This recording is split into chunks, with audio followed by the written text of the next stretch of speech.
I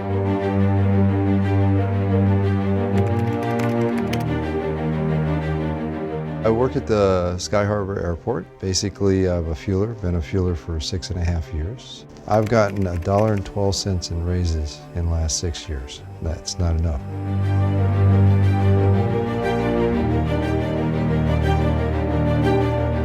Normally, a worker will reach out to the IAM website, and on there is a way to contact if you want to either have a conversation about what we do or ask for help for organizing. And I'll call the individual, ask some questions, and allow them to explain what it is they need. We work in very high temperatures out here at the airport. They don't care about the individuals that are working for them. Gloves. I've gone 3 months without a pair of gloves because, well, they'll have them, but there's holes all the way through. I put my fingers in and they don't go through the fingers. Now we have to wind the wires around the reel instead of reel the reel up. So now we're going through twice as many gloves as we were before, yet they're not supplying twice as many gloves. Maybe the management doesn't understand that there's a gap in safety and that some people, don't feel they have a voice. I had to go over next door to Piedmont and take earplugs from them in order to have earplugs. I went that way for 4 years. As soon as I'm done organizing, we get a yes vote. That's only half the equation. We still have to get a first contract, so we bring in people who specialize on representational issues, and that's exactly what our general chairs do. We've negotiated multiple agreements with the Machinist Union, and we are familiar with the convoluted procedures that's in place with regard to finalizing an agreement with the Machinist Union, so we understand. Okay, and also every 2 hours we think maybe a break is appropriate, and on the 4th hour we go to lunch. If your personal comfort outweighs the needs of your members and you want to proceed on that basis, clearly we can't hold you at the table. It's very hard. The first contract's always your hardest. It's about establishing a foundation. Once it's implemented and the company starts to understand that it's not against them but to create a longevity, it tends to be very mutual.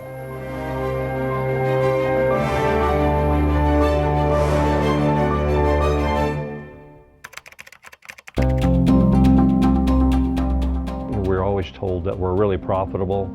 However, at the end of the conversations, they were taking our bonuses away.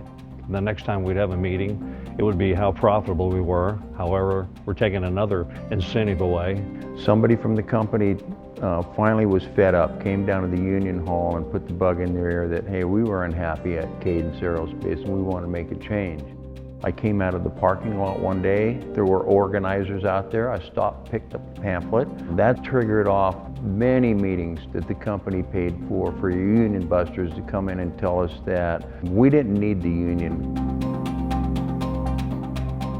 It's a lot of preparation to get ready for one of those first contracts. You have to get the type of information like what type of insurance, what type of benefits does the company pay, what's the industry standard for the area, and then coordinating schedules with the company's attorney. And we actually found a location for $25 a day, and they even had some issues with that. There was a lot of fear in the shop. My manager personally took me into the office several times and used threatening tactics. If I do this, when I do that, I'm going to lose my job.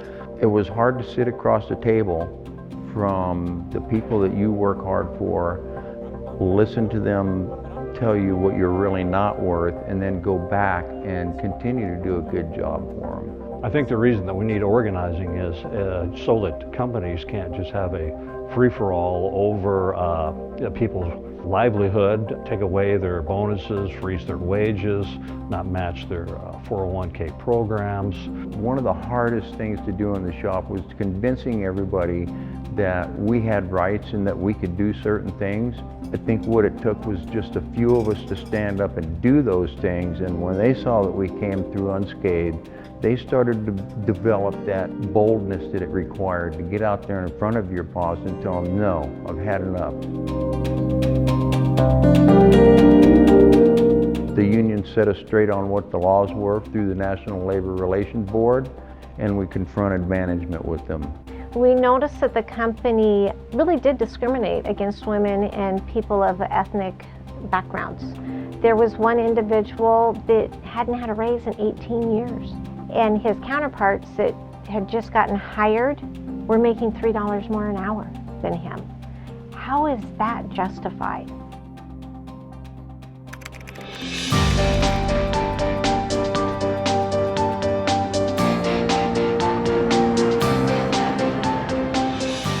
In 2009, we got the basic doorbell ring.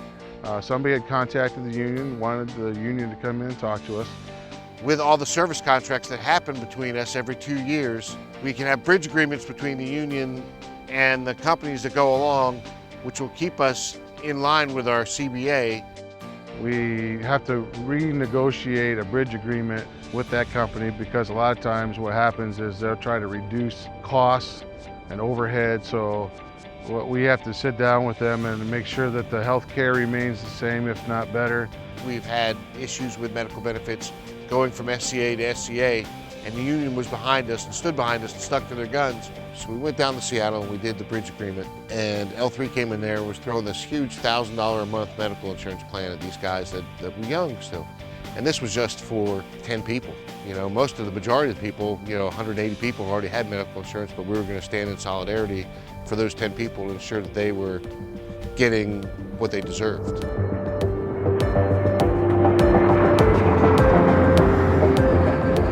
Building a unified group is my job. We cater everything to the local area and to that company specifically. We use all our departments at headquarters, for communications, for strategic resources and everything, and we kind of pull together as one. So he was chastising the thing about being late. Yeah. He said, enough said. Yeah. We made our apologies. We'll try not to let it happen again. This is about the learning, not about the performance. It's an opportunity to sort of experience, I believe, probably in the worst way, the degree to which I was disrespectful and abusive. And again, the attitude that management often brings, and they do it for psychological reasons, is to try to reinforce this notion of, you're still employees, I'm still supervision, but that's not the case. In general, we need somebody to tell the company, hey, we need some help here. We don't need to be left like this. Hearing's important. Eye protection, important. Hands contamination, important. The company, I think, has come away from the table knowing that as long as they have a united workforce, they can't come out and mistreat us anymore. People now feel like and know they can look to next year and see what their wages are going to be. We now have a more solid footing when we go from one company to another. We know what our vacation's going to look like. We know what our sick time look like. So since we've ratified the contract at Cadence Giddens, their attorney has gotten out of the picture, wow, what a difference. The company actually is willing to work with the union, and now the company is coming to the stewards and asking for their input. If we could just bring the mindset of unionism in one location where it can spread, it'll actually bring the pay up, and things start to get better. Kids, their schools are better, the roads are taken care of. You start to see a huge change in your environment in your local area. When we've gone into the elementary schools, we do a great example of why it's important to be in a union. You take a popsicle stick and you have a kid say, hey, can you break a popsicle stick? And they can easily break a popsicle stick. But then when you put a stack of popsicle sticks together and you say, can you break that stack? They can't. And that is to show the importance of standing together and being a union. Evaluate how you're being treated. Evaluate where you are on your wages. Visit your local union hall and sign up.